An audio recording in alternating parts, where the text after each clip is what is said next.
खुलुमबाय गोजोन फुंबिलिनि गिबियावनो बयनिसिमबो नार्जारी चेनेलनिफ्राय नोंथांमोन बयखौबो बरायनानै लाग्रोनाय जाबाय। दिनै नोंथांमोननि थाखाय गोदान मोनसे भिडिअ लानानै फैबावबाय। अन्नानै जेन भिडिअखौ जोबजासे नायो खावलायनाय जाबाय। आरो चेनेलाव गोदानब्ला चेनेलखौ साबस्क्राइब खालामनानै लानो आरो नोंथांनि लोगोफोरनोबो शेयार खालामनानै होनो खावलायनाय जाबाय। जेन नोंथांमोननि हेफाजाब मोननानै आं सानफ्रोमबो भिडिअ लाबोनो हानाय बादि। दानिया फैदो दिनैनि आपडेट खौरांफ्राव। दिनैनि गिबि रादाबाव दङ गोदान बोसोर फैनाय लोगो लोगो मोनसेनि उनाव मोनसे खैफोद गोनां जाथाय जाफ्लेबाय थानायखौ जोङो मिथिनो मोन्दों। जापानाव इंराजि गोदान बोसोर 1 जानुवारि खालिनो 7.5 मेग्निट्युडनि बांग्रि मावनानै 48 जननिबो बारा सुबुंफोरनि जिउ खहा जानायजों लोगोसेनो जापानाव गिदिर गिदिर बिल्डिंफोरखौबो बायनायखौ जोङो मिथिनो मोन्दों। लोगोसेनो जापानाव 4 फिटनि सुनामि फैगोननिबो जापान सरकारा जापान हादरनि नोगोरारिफोरखौ सांग्रांथि होनायखौबो जोङो मिथिनो मोन्दोंमोन। बिनि उनावनो फिन खेबसेबाव जापानाव गिख्रंथाव जाब्रबथाय जानायनि खौरांखौ मोन्नाय जादों। बे गिख्रंथाव जाथाया जापाननि टकिअ हेनेडा बिरखं गाथोनाव जादों। टकिअ हेनेडा बिरखं गाथोननि रानवेयाव बे गिख्रंथाव जाथायखौ जादों होनना मिथिनो मोन्दों। जोङो मिथिनाय बादिब्ला गंसे बिरखं जाहाजआ टकिअ हेनेडा बिरखं गाथोननि रानवेयाव बाग्लायनाय समाव क'स्ट गार्ड बिरखं गाथोनजों सौग्रावलायो। गंनै बिरखं जाहाजजों मोगा-मोगि सौग्रावलायनायाव गंनैबो जाहाजाव अर खामो। बे अर खामनायाव क'स्ट गार्ड बिरखं जाहाजनि 7 क्रिउ सोद्रोमाफोरनि जिउ खहा जानायखौबो जोङो मिथिनो मोन्दों। आरो गुबुन गंसे अर खामनाय बिरखं जाहाजनिफ्राय सा 367 दावबायारिफोरखौ रैखाथि गोनाङै दिहुननो हानायखौबो जोङो मिथिनो मोननाय जादों।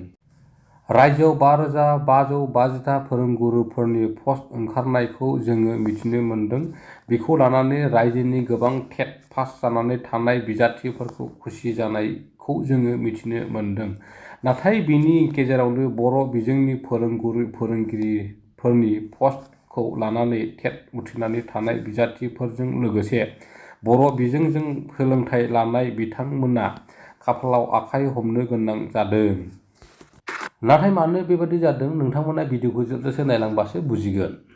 जोङो बयबो मिथियो जे 2 जानुवारि खालिसो रायजो सरकारा 5,550 था फोरोंगिरि पस्ट फोसावनायखौ, नाथाय बर'नि थाखाय मात्र 58 थाल' पस्ट ओंखारनायखौ जोङो मिथिनो मोन्दों।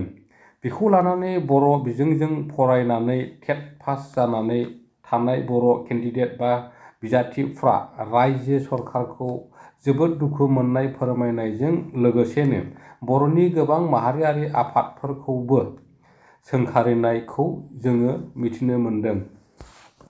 रायजो सरकारनिफ्राय बर' बिजोंनि पस्टखौ फोसावनाय बादिब्ला इउ पिआव सा 12 आरो एल पिआव सा 46 गासै गोरोबनानै सा 58ल' बर'नि पस्ट ओंखारदों। नाथाय बर'नि टेट पास जानानै थानाय एबा फोरोंगिरि गोनांथि जानाया खमैबो 20,000निबो बारा दङ होनना जोङो सुलुङाव मिथिनो मोननाय जादों। मख'नो गोनांदि रायजो सरकारा फोरोंगुरु पस्ट गासै 5,550 था पस्टआव बर'नि थाखाय मात्र 58 जनल', इउ पिआव 12 आरो एल पिआव 46 जन, आसामिसआव गासै 3,156, बेंगलि मिडियामाव गासै 548। बेखौ लानानै आबसु आरो गुबुन गुबुन बर'नि आफादफ्रा मा फोरमायगोन बेखौ फैबाय थानाय समासो खोथासिगोन। 3 जानुवारि खालि फुंनि सोरांसि समाव अबथिरायै गिख्रंथावै लामानि जाब्रबथायजों गोबां सुबुंनि जिउ खहा जादों। देरगावनि बालिजान 37 नं माहारियारि राजा लामायाव जादों बे गिख्रंथाव लामानि जाथाया। गंसे आल्ट्रा बास आरो खैलाजों बुंफबनाय टेंकार गारिजों मोगा-मोगि सौग्रावलायनायाव सा 10 निबो बांसिन सुबुंफ्रा जिउ गोमायो आरो गोबां सुबुंफ्रा गोब्राबै जोखोम जायो। मिथिनो मोननाय बादिब्ला बे हानजाया गलाघाटनि बरलुवानिफ्राय पिकनिक जानो थांदोंमोन। बे हानजाया तिलिंगा थानसालिखौ नायनो थांनायजों लोगोसेनो पिकनिक जानो थांदोंमोन होननानै खौराङाव मोननाय जादों।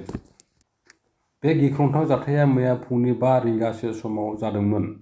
आल्ट्रा बासआव गासै 40निबो बांसिन सुबुंफोर दङमोन होनना जोङो मिथिनो मोन्दों। 10 सुबुंफोर थैनायाव आइजोफोर आरो गथ'फोरबो दङमोन।